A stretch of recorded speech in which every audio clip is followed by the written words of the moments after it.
My name is Dustin Miller, and I'm a proud LGBTQ plus school leader.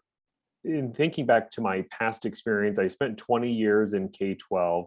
I'm currently a faculty member at The Ohio State University, so my perspective has shifted a bit. But during that time, when I first started, and I started as a high school teacher, I remember thinking, okay, if I am a gay person, I'm not sure I'm ever going to be able to be out and do this. So I'm just not going to be out. I'm just going to be this, happy single person because I value my profession more than anything else. This was my vantage point at the age of 22.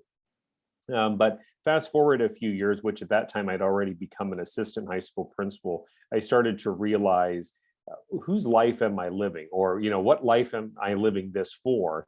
And on a Sunday afternoon, if I'm alone, is it about my students and my school community, or is it about me and my happiness? So I really came to this reckoning point that I wasn't going to be able, or chose not to live this life of being the happy single person because I was worried about my school community. It was time for me to worry about myself and my own quote unquote personal community. Which was really what brought me to the decision of coming out, being out. I sometimes everybody has different walks. I didn't really have a walk where I walked in both worlds. I was not out, and then I was out. There wasn't ever a like I'm going to be out but not tell my family or not tell my colleagues.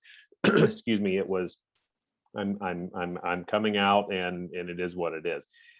However, at that point, though, because of leadership, because of prioritizing the fact that you are in a school community, you are working with people's children, right or wrong, I did choose to be thoughtful about what my walk was going to look like. I wasn't going to hide. I wasn't going to avoid things. But I also, at the same time, my own personality is I wasn't going to be in anyone's face. And this is where our own community has different perspectives. And it takes all kinds. We need people who are going to be out there disrupting in certain ways. We need people who are going to be disrupting in quiet ways. We need people who are going to stay in the background and just do their work in a wonderful way. It all comes together for the good of the community. And so I just naturally kind of let it go, or as it was supposed to. And went on to become a middle school principal, high school principal, central office executive, et cetera, and really had a pretty smooth walk in my journey over the last, I guess 15 remaining years. Thinking about a challenge, I have not faced directly what I would consider a significant challenge in being, part of the LGBTQ plus community. Unfortunately, there's stories where people have lost jobs, or they've been isolated once they came out, or iced out of certain promotions, et cetera. I can't say that was my experience. When I think about challenges, I think about challenges that I self-imposed. That it was this worry of, is tomorrow going to be the day when the other shoe drops? Is tomorrow going to be the day when a certain kid gets disciplined or suspended, that now that child's parents are going to make an issue for me? Is tomorrow going to be the day when, even though maybe someone's smart enough to know I can't make an issue out of him being gay, I'm going to make an issue in other ways to make his life so miserable that he just chooses to leave? So I would say there was an ongoing challenge, which is part of the reason I'm proud of this work that we're doing. Is it's just an unfortunate weight that one bears when you're part of a marginalized group. Even though you may not have anything tangible to put your finger on to say, oh, this was a challenge, it's this worry that, is something tomorrow going to be different than it was today? And I don't think that is a through line for all professionals, but it was definitely the case, or I think it still continues to be the case if you're part of the LGBTQ plus community, because you're never sure, one, who actually knows if you are gay or not, and then two, if they didn't know and they find out, are they going to be upset about it, or are they going to embrace it? Which I think is just a unique challenge that I faced, and I think administrators today continue to face. When I chose to come out, there wasn't a 2-lane process. It was, we are on the lane of coming out, here we go. So I had the benefit of when I told my family, my parents, for example, that was not a hurdle, that they were loving, embracing. So that was one less stress. Professionally, the supports, again, my current principal, I remember I had said I was a high school assistant. So I was on a team of 3 assistant principals, 1 head principal. All of them in their own way were wonderful. Because again, you're worried if I come into your office and sit down and say, "Hey, Greg, I'm gay," is our relationship now going to change? And if that person is your boss or that person is a colleague that you stand in the trenches with every day, that's really intimidating. I didn't want our relationship to change, but you have to take that risk. Actually, my high school principal at the time, who's still a dear colleague and friend of mine, he had this look on his face, and after I told him, he like breathed this sigh of relief, because he's like, "I thought you were coming in here to tell me you were leaving to go to another job." So, unfortunately or fortunately, it was good that was not a major hurdle, but they became a tremendous support to me, because I knew if I had their backing, their support, they knew that I wasn't going to in any way, shape, or form be anything different than I had always been. And so I think it was easy. So they said, was easy for them to support me, but in return, knowing that I had their support, I could continue to move forward in ways that I needed to. I can also think of teachers I taught with, support staff. My secretary at the time, still like a mother to me, couldn't have been a more wonderful support professionally. The big question mark concern was parents. And I think this continues, as I mentioned a bit ago, continues to be a challenge for LGBTQ plus school leaders, is the parent piece. Because our work involving children, you don't ever worry about the kids. The kids are great. They're gonna, if you're good to them, they're good to you. You move on down the road, but you never really know how a parent is going to feel. What are their personal opinions? What are their household quote unquote rules or norms that they're raising their children to believe in?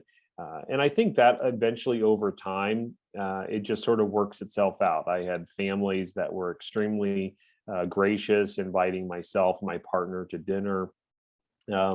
But again, the big question mark that remains in our work is you don't really ever know how many parents know that you're part of this community or not. And but luckily for me, those who did know or that I knew, it worked out pretty well. I think the network is earth shattering with a capital E. This is something that, well, it's been a couple of years ago now where I reached out to NASSP to say, is there a possibility we might be able to bring such a group together? And I continue to be, or stand in all of NASSP for being willing to take on this project and support us in trying to do it. So the bottom line was community. There's power in knowing you're sitting at the table with someone who's had a similar lived experience to you. And we've seen examples since the beginning of time that people like being around like-minded people with similar experiences. So it's not that big of a stretch to think that there would be power in having a community of people that were part of the LGBTQ plus school community and also part of a school leader community, and merging those two together. So I think it was our first meeting that we, and starting to watch how the roster was growing, et cetera. And I don't remember exactly what the numbers were, but it was a significant number of people. And I made the comment, I can't think of too many times in my life that I've been in one location where we are in the full majority.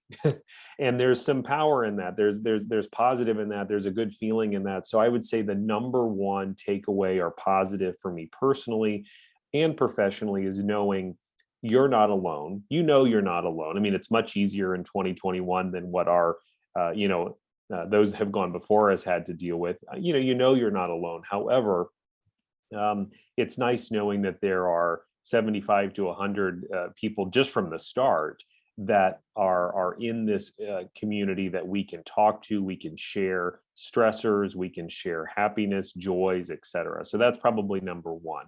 Number two is the growth. And this is what's going to continue, I think, to expand, is that how can we professionally continue to grow in this role, knowing that we have a unique experience that we bring to the table. So I think that's going to be a professional positive for all of us as we continue to learn together, whether it's through guest speakers, book talks, other research that's being done, that we can all benefit from, so we can do our job as school leaders the best that we can, as well as minimizing the stress that might be prevalent in also being a school leader and part of the LGBTQ plus community.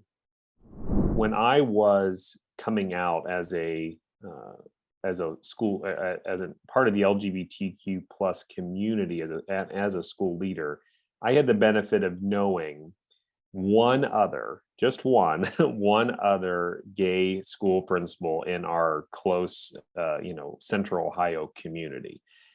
That alone provided an outlet for me. Even if we didn't spend time really talking about the uniqueness of our walks, it was knowing there was someone else in this similar profession. That leads then to the creation of the network, which I think also adds to, that it's nice if you know one person, but it's also nice if you can pick up the phone and talk to 70 people in growing that has this. So I think the final comment is that, I don't think that there is a drive to be treated differently or somehow in a special circumstance. I think it's understanding that this group is committed to doing what is best for kids, teachers, and school communities each and every day. And it only is going to improve our work if we too don't have the additional stress of worrying about what may come tomorrow simply because I'm part of the LGBTQ plus community. And I think for us, coming together with the support of NASSP is only going to make things so much better for anyone that calls the profession of education home.